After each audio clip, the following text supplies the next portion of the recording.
नमस्कार दोस्तों, आप सभी का स्वागत है। आज हम बहुत ही महत्वपूर्ण टॉपिक जो दोस्तों अवतल जो दर्पण है वो कैसा होता है, उसके क्या क्या पॉइंट ऑफ व्यू बन सकते हैं।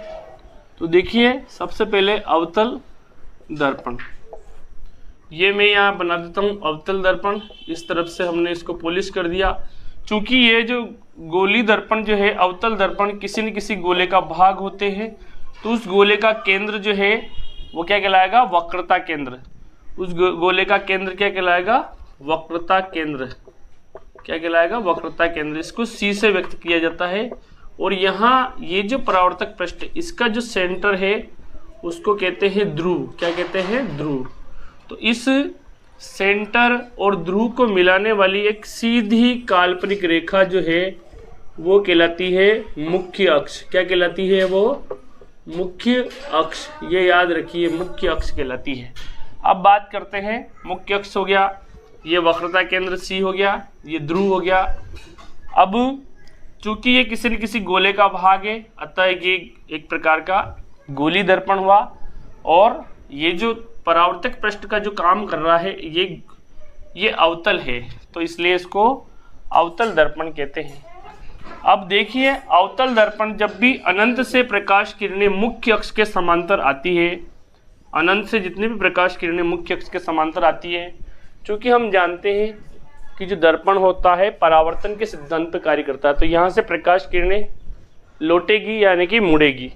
तो जब भी कोई प्रकाश किरणें किसी अवतल दर्पण पर टकराती है, तो वहाँ से पैरेलल आती हुई प्रकाश किरणें किसी न किसी एक पॉइंट पे जाके मिलेगी। ये देखिए, ये परावर्तित प्रकाश किरणें, ये एक इधर चली गई, एक इधर नीचे की तरफ आ गई। जिस पॉइंट पर ये मिलती है उस पॉइंट को दर्पण का मुख्य फोकस कहते हैं, यानी कि फोकस कहते हैं। तो दोस्तों, हमारा फोकस का क्या परिभाषा हुई? गोली दर्पण में या अवतल दर्पण में मुख्य अक्ष के समांतर आने वाली अनंत से जो प्रकाश किरणें जिस बिंदु पर मिलती है, उस बिंदु को गोली दर्पण का मुख्य फोकस कहते हैं। अब दोस्तों, मुख्य फोकस, ध्रुव और सी तीनों एक ही लाइन में आ जाते हैं। फोकस से लेके ध्रुव तक की जो दूरी है, इसे फोकस दूरी कहते हैं। तो फोकस दूरी क्या है? फोकस दूरी है दोस्तों F, यानी कि मुख्य फोकस से P के मध्य की दूरी। मुख्य फोकस से P के मध्य की दूरी। अब एक आता है वक्रता केंद्र। वक्रता केंद्र, तो वक्रता केंद्र ये बिल्कुल सेंटर में जो है वक्रता केंद्र है। एक आता है दोस्तों वक्रता त्रिज्या। तो वक्रता त्रिज्या को R से डिनोटेड किया जाता है। तो देखिए, ध्रुव और सी ये किसी गोले का भाग है, तो ये एक तरह से त्रिज्या हुई इस गोले की। यानी कि सी से P के मध्य की जो दूरी है वो होती है दोस्तों वक्रता त्रिज्या। तो R जो होती है वक्रता त्रिज्या, ये जो R है, ये जो फोकस दूरी है, ये फोकस दूरी F है, और ये उतनी ही दूरी ये है।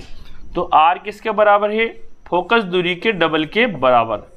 तो प्रश्न ये भी बन सकता है, अगर फोकस दूरी दी हुई है और हमें वक्रता त्रिज्या पूछी गए, मान लीजिए फोकस दूरी 5 सेंटीमीटर दी हुई है फोकस दूरी, और आपको R पूछा जाए, तो इसकी वक्रता त्रिज्या कितनी होगी? 2F होगी। यानी कि 2 और F है 5 सेंटीमीटर, तो हमारा आंसर क्या जाएगा? 10 सेंटीमीटर, यानी कि 5 दूना 10। अगर हमें मान लीजिए फोकस दूरी निकालनी है और वक्रता त्रिज्या दे रखी है, तो R का आधा कर दो, यानी कि R/2। जिससे यहाँ मान लीजिए वक्रता त्रिज्या 10 सेंटीमीटर है, फोकस दूरी पूछा जाए तो 5 सेंटीमीटर आ जाएगी। तो इस तरह से हम वक्रता त्रिज्या से फोकस दूरी निकाल सकते हैं और फोकस दूरी से वक्रता त्रिज्या निकाल सकते हैं। अब दोस्तों, इसके क्या क्या पॉइंट है? सबसे पहले वक्रता केंद्र। तो गोली दर्पण जिस गोले का भाग है, उस गोले का केंद्र क्या कहलाएगा? वक्रता केंद्र। वक्रता त्रिज्या क्या है? गोली दर्पण जिस गोले का भाग है उसकी जो त्रिज्या है वो कहलाएगी वक्रता त्रिज्या। और वक्रता त्रिज्या C से लेके P तक के बीच की जो दूरी के बराबर होती है, यानी कि फोकस दूरी के डबल होती है। आगे आता है फोकस क्या है? तो मुख्य अक्ष के समांतर अनंत से जो प्रकाश किरणें आती हैं और गोली दर्पण में यानी कि अवतल दर्पण में परावर्तन के पश्चात सभी किरणें जिस बिंदु पर, जितनी भी किरणें आएगी मुख्य अक्ष के समांतर, सभी यहाँ जाके मिलेगी। तो जिस बिंदु पर मिलती है उसे हम क्या कहते हैं, फोकस कहते हैं या मुख्य फोकस कहते हैं। ध्रुव क्या है, गोली दर्पण का जो परावर्तक पृष्ठ है उसका जो बिल्कुल सेंटर जो है वो कहलाता है ध्रुव। तो दोस्तों ये महत्वपूर्ण पॉइंट हुए। हमने क्या देखा, वक्रता केंद्र, वक्रता त्रिज्या, मुख्य फोकस, फोकस दूरी, ध्रुव, और ये महत्वपूर्ण जानकारी हमने देखी। अब हम अवतल दर्पण में किस तरह से इमेज बनेंगे। तो दोस्तों दर्पण जो है वो दो तरह के इमेज बनाते हैं या दो तरह के प्रतिबिंब बनाते हैं। एक होता है वास्तविक, एक होता है आभासी या काल्पनिक। तो वास्तविक प्रतिबिंब और आभासी प्रतिबिंब में क्या अंतर है। तो दोस्तों ऐसे प्रतिबिंब जो किसी पर्दे पर या दीवार पर प्राप्त किए जा सकते हैं उन्हें वास्तविक प्रतिबिंब कहते हैं, और ऐसे प्रतिबिंब जो किसी दीवार पर या पर्दे पर प्राप्त नहीं किए जा सकते उन्हें काल्पनिक प्रतिबिंब कहते हैं। आपने साइड ग्लास देखा होगा बाइक के, तो उसमें जो प्रतिबिंब बनता है किसी साधन का या किसी ऑटोमोबाइल व्हीकल का, तो वो दर्पण के अंदर बनता है। तो जब भी दर्पण के अंदर इमेज बनते हैं तो वो कैसे होते हैं, वो होते हैं आभासी या काल्पनिक होते हैं। अब दोस्तों अवतल दर्पण जो है उसके अंदर विभिन्न परिस्थितियां हैं, कहाँ कहाँ हम वस्तु को रखेंगे और किस तरह से इमेज बनेगा। तो जब भी किसी प्रकाश यानी कि किसी वस्तु को हम जब अनंत पे रखेंगे, तो जब भी अनंत पे रखते हैं तो परावर्तन के पश्चात जिस बिंदु पर मिलेगी वो है फोकस। इसका सेंटर है, ये वक्रता केंद्र है। तो वस्तु की स्थिति हम रखते हैं, कहाँ रख रहे हैं, अनंत पर। कहाँ रख रहे हैं, अनंत पर, यानी कि बहुत दूर। तो जब भी अनंत पे हम वस्तु को रखेंगे तो उसका जो प्रतिबिंब कहाँ बनेगा, प्रतिबिंब की स्थिति बनेगी दोस्तों फोकस पर। कहाँ बनेगी, एफ पर, फोकस पर। और कैसा बनेगा, प्रतिबिंब बनेगा दोस्तों, प्रतिबिंब की प्रकृति बनेगी वास्तविक, क्योंकि यहाँ ये जो प्रकाश किरणें हैं, परावर्तित प्रकाश किरणें वास्तव में मिल रही है, तो ये वास्तविक बनेगा। और उल्टा बनेगा, वास्तविक और उल्टा, और बहुत छोटा यानी कि डॉटेड साइड का, यानी कि इतना छोटा इमेज बन रहा है यहाँ पे। तो वस्तु अगर अनंत पे है, ये अनंत से जब भी प्रकाश किरणें आती है तो वो बिल्कुल पैरेलल हो जाती है मुख्य अक्ष की, ये मुख्य अक्ष से इसके समांतर हो जाती है। तो पहली अगर अनंत पे वस्तु है तो कहाँ बनेगा, फोकस पर। दूसरा है हम सी से परे वस्तु को रखेंगे। तो देखिए दूसरी कंडीशन हम लेते हैं, वस्तु को सी से परे रखते हैं। तो पहली कंडीशन हमारी हो गई। दूसरी कंडीशन दोस्तों कैसे, देखिए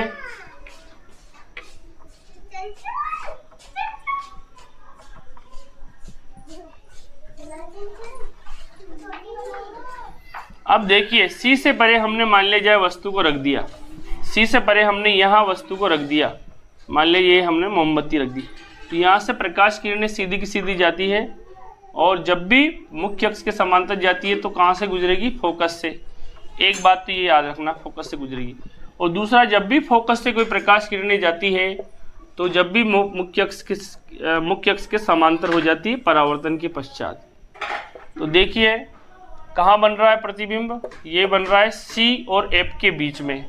कहाँ बन रहा है, सी और एफ के बीच में, और वस्तु से थोड़ा छोटा बन रहा है, यानी कि थोड़ा सा छोटा बन रहा है। तो वस्तु कहाँ रखी हमने, वस्तु यानी कि बिंब, वस्तु की स्थिति यानी कि बिंब की स्थिति, यू की स्थिति हमने कहाँ रखी, सी से थोड़ा दूर या सी से परे कह सकते इसको। अब प्रतिबिंब कहाँ बन रहा है आपका, प्रतिबिंब की स्थिति बन रही है, वो बन रही है दोस्तों सी और एफ के बीच में। कैसे, कहाँ बन रही, सी व एफ के मध्य, ठीक है। और कैसा बन रहा है प्रतिबिंब, प्रकृति की बात करें तो प्रकृति कैसी बन रही है, ये बन रही है दोस्तों वास्तविक। कैसी बन रही है, वास्तविक। और वस्तु से कैसा बन रहा है, छोटा बन रहा है, और नीचे बन रहा है। मुख्य अक्ष के जब भी नीचे बनेगा तो वो कैसा बनेगा, उल्टा बनेगा। तो सी से परे रखने पर, वस्तु सी से परे रखी तो प्रतिबिंब कहाँ बना, सी और एफ के बीच में, यानी कि यहाँ बना।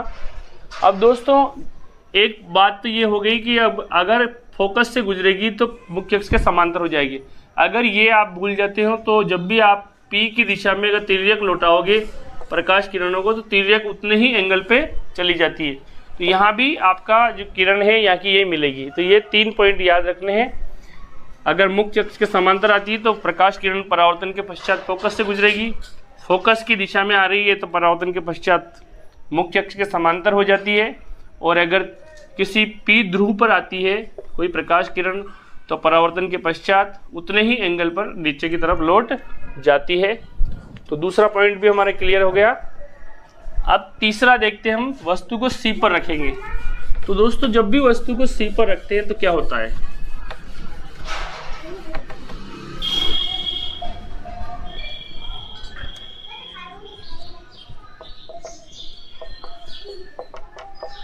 वस्तु की स्थिति अब हम रख रहे हैं C पर। कहाँ रख रहे हैं, C पर। ये हमने अवतल दर्पण बना दिया, ये इसका ध्रुव है, ये इसका केंद्र है, ये इसका फोकस है। यहाँ हमने वस्तु को रख दिया। तो जब भी प्रकाश किरण मुख्य अक्ष के समांतर जाती है तो कहाँ से गुजरेगी, फोकस से। एक तो ये, दूसरा हम चाहें तो उतने ही एंगल पे या फोकस से गुजार दो प्रकाश किरण को। यहाँ से जब भी वापस लौटेगी तो मुख्य अक्ष के समांतर हो जाती है। तो दोस्तों देखिए हमारी प्रकाश किरण यहाँ की ये मिल रही है और जितना ये जो मोमबत्ती है उतना ही यहाँ पे इमेज बन रहा है। तो प्रतिबिंब कहाँ बन रहा है, प्रतिबिंब की स्थिति कहाँ बन रही है दोस्तों, C पर। कहाँ बन रही है, C पर। कैसा बन रहा है प्रतिबिंब, वास्तव में मिल रही प्रकाश किरण है, ये परावर्तित प्रकाश किरण, ये परावर्तित प्रकाश किरण। तो कैसा बन रहा है, वास्तविक बन रहा है। और नीचे बन रहा है मुख्य अक्ष के नीचे, तो कैसा बन रहा है, उल्टा बन रहा है। वास्तविक व उल्टा और वस्तु के बराबर, और वस्तु के बराबर। तो ये तीसरा पॉइंट भी हमारा क्लियर होगा। अब हम वस्तु को क्या कर रहे हैं, हम वस्तु को अवतल दर्पण के पास लाते जा रहे हैं। कहाँ लाते जा रहे हैं, अवतल दर्पण के पास। तो जब भी हम अवतल दर्पण के पास लाएंगे तो प्रतिबिंब दूर होता जा रहा है। तो चौथी कंडीशन, हम वस्तु को रखेंगे C और F के बीच में। तो जब वस्तु को C और F के बीच में रखते हैं तो क्या होता है, देखिए वस्तु की स्थिति। अब हम वस्तु को चौथी कंडीशन में हम रखेंगे C व F के मध्य, C व F के मध्य। देखिए यहाँ किस तरह का कंडीशन बनती है। ये एक तरफ से पॉलिश कर दो अवतल दर्पण को, ये इसका C है, ये इसका फोकस है। यहाँ हम जो वस्तु को रखेंगे तो देखिए यहाँ से प्रकाश किरणें और यहाँ से कहाँ से जाएगी, फोकस से। तो एक प्रकाश किरण हम चाहें तो यहाँ से फोकस के डायरेक्शन में गुजार दो, जो फोकस के डायरेक्शन में, तो ये यहाँ जाके मिलेगी। तो कैसा बन रहा है प्रतिबिंब, वास्तविक बन रहा है, उल्टा बन रहा है और वस्तु से बड़ा बन रहा है। वस्तु छोटी है और ये इतना बड़ा बन रहा है। तो प्रतिबिंब कैसा बन रहा है, प्रतिबिंब बन रहा है C से परे, C से थोड़ा दूर बन रहा है, C से परे। और कैसा बन रहा है, वास्तविक बन रहा है और उल्टा बन रहा है और वस्तु से बड़ा बन रहा है, यानी कि वस्तु से बड़ा यानी कि आवर्धित, बड़ा यानी कि आवर्धित बनता है, यानी कि वस्तु से बड़ा बनता है। अब हम वस्तु को हमने अनंत पर रख दिया, C से परे रख दिया, C और F के बीच में रख दिया। अब हम फोकस पर रखेंगे तो देखिए फोकस पर क्या कंडीशन बनती है। तो पांचवी स्थिति हमारी रहेगी वस्तु की फोकस पर स्थिति। जब भी वस्तु फोकस पर रहती है तो कैसे इमेज बनता है, कहाँ इमेज बनता है। तो देखिए दोस्तों ये हमारा अवतल दर्पण है, ये इसका ध्रुव है, ये इसका सेंटर है, ये इसका फोकस है। अब हम वस्तु को फोकस पे रख रहे हैं यहाँ पे। तो प्रकाश किरणें सीधी जाएगी, जब भी कोई प्रकाश किरणें सीधी जाती है तो फोकस से होकर गुजरेगी, यानी कि यहाँ से होकर गुजरेगी और हम एक प्रकाश किरण को तिर्यक लौटा देते हैं, उतने ही एंगल पे ये प्रकाश किरणें। तो देखिए दोस्तों ये मिलेगी लेकिन बहुत दूर जाके मिलेगी, यानी कि दोनों इस दिशा में जा रहे हैं तो नीचे बहुत, और जहाँ भी मिलेगी वहाँ बहुत बड़ा प्रतिबिंब बनेगा। तो प्रतिबिंब कहाँ बन रहा है, प्रतिबिंब बन रहा है दोस्तों अनंत पर। कहाँ बन रहा है, अनंत पर। और कैसा बन रहा है, इसके आकार की बात करें यानी कि साइज की बात करें तो बहुत बड़ा बन रहा है, बहुत बड़ा बन रहा है। कहाँ बन रहा है, अनंत पर। और कैसा बन रहा है, इसकी प्रकृति वास्तविक, और नीचे बन रहा है मुख्य अक्ष के, तो वास्तविक और उल्टा। तो ये हमारी पांचवी स्थिति भी हो गई। वस्तु कहाँ रखा हमने, वस्तु रखा F यानी कि फोकस पर। कहाँ रखा, फोकस पे। तो प्रतिबिंब कहाँ बना, अनंत पे, और बहुत बड़ा बना, और वास्तविक बना, और उल्टा बना। तो दोस्तों 5 स्थिति हमने देख ली। वस्तु को अनंत पे रखा तो प्रतिबिंब फोकस पे बनाता। वस्तु को C से परे रखा हमने तो प्रतिबिंब बनाता F और C के बीच। वस्तु को जब C पर रखा था तो प्रतिबिंब बना था C पर। वस्तु को जब फोकस पर रख रहे हैं तो प्रतिबिंब बन रहा है हमारा अनंत पर। और ये पांचों ही इमेज कैसे बन रहे हैं, ये पांचों ही इमेज बने वास्तविक और उल्टे। जब वस्तु को अनंत पर रखा था तो बहुत ही छोटा बना था, फिर बाद में थोड़ा सा बड़ा हो गया, यानी कि था तो छोटा ही, C पर बराबर हुआ, अब काफी बड़ा हो गया। अब दोस्तों देखिए आखिरी स्थिति यानी कि छठवीं स्थिति। तो छठवीं स्थिति बहुत ही महत्वपूर्ण है, इसको आप ध्यान से देखिए। इसी से आपका अवतल दर्पण का सारी स्थिति क्लियर हो जाएगी। तो देखिए छठवीं कंडीशन बहुत ही महत्वपूर्ण है, क्योंकि छठवीं कंडीशन में स्थिति पूरी उलट पुलट हो जाएगी। अब हम वस्तु को रख रहे हैं P व F के बीच, P व F के मध्य रख रहे हैं हम। तो दोस्तों देखिए बहुत महत्वपूर्ण डायग्राम है, इसको देखिए। ये ध्रुव है, ये एक तरफ से पॉलिश कर दिया, इसका ये C है, ये इसका फोकस है, बिल्कुल सेंटर में रहना चाहिए फोकस। और ये दोस्तों अब हम वस्तु को यहाँ रख रहे हैं, कहाँ रख रहे हैं, P और F के बीच में। तो यहाँ से जब भी प्रकाश किरणें आप चाहो तो तिर्यक, इससे तिर्यक यानी कि उतने ही एंगल पे यूं चली जाएगी। तो एक तो ये हो गया। अब दूसरा जो है, दूसरा हमें देखना है, तिर्यक हमने लौटाई दी। दूसरा जब भी कोई प्रकाश किरण C की डायरेक्शन में जाती है, C की डायरेक्शन में जाती है तो C की डायरेक्शन में ही लौट जाती है, ये भी इसका परावर्तन का नियम है। तो यानी कि C की डायरेक्शन में गई तो C की डायरेक्शन में लौट जाती है, या हम चाहें तो इसको पैरेलल गुजारो तो इसी डायरेक्शन में आएगी, तब भी ये इधर जाएगी। अब दोस्तों इधर देखिए ये प्रकाश किरण सीधी सीधी यूं जा रही है, ये वास्तविक प्रकाश किरण यूं नीचे की तरफ जा रही है। तो वास्तव में ये दोनों अलग अलग डायरेक्शन में जा रही है, तो वास्तव में ये नहीं मिलेगी। अब ये नहीं मिलेगी तो इनको काल्पनिक रूप से जब हम पीछे की ओर ले जाएंगे, तो पीछे की ओर ले जाने पर दोस्तों ये पीछे की ओर जहाँ पे भी मिलेगी तो ये यानी कि यहाँ जो मुख्य अक्ष के ऊपर बन रहा है, यानी कि ये वास्तव में नहीं मिल रही है। तो वास्तव में नहीं मिल रही तो यानी कि प्रतिबिंब कैसा बनेगा, वो बनेगा दोस्तों काल्पनिक, या इसको हम आभासी भी कह सकते हैं, क्योंकि हम इसको कांच के अंदर रखे, पर्दे कांच के अंदर या दर्पण के अंदर हम पर्दा नहीं लगा सकते। अतः ये जो प्रतिबिंब है ये पर्दे पर प्राप्त नहीं किया जा सकता, अतः इसे काल्पनिक प्रतिबिंब कहते हैं। तो प्रतिबिंब कैसा बनेगा, काल्पनिक बनेगा और या आभासी बनेगा। अब देखिए वास्तव में नहीं मिल रही है तो ये कैसा बनेगा, काल्पनिक। और ऊपर मुख्य अक्ष के ऊपर बन रहा है तो कैसा बन रहा है, सीधा बन रहा है। कैसा बनेगा, सीधा। और देखिए वस्तु इतनी बड़ी है, प्रतिबिंब इतना बड़ा बन रहा है, तो कैसा बन रहा है, आवर्धित। कैसा बन रहा है, आवर्धित, यानी कि वस्तु से बड़ा, काफी बड़ा बन रहा है। और कहाँ बन रहा है, इसकी स्थिति की बात करें, प्रतिबिंब की स्थिति, तो दोस्तों प्रतिबिंब की जो पोजीशन है वो बन रही है कहाँ बन रही है, वो बन रही है अवतल दर्पण के अंदर, यानी कि दर्पण के अंदर। कहाँ बन रही है, दर्पण के अंदर। तो ये 6 ही पोजीशन हमारी हो गई क्लियर। अब देखिए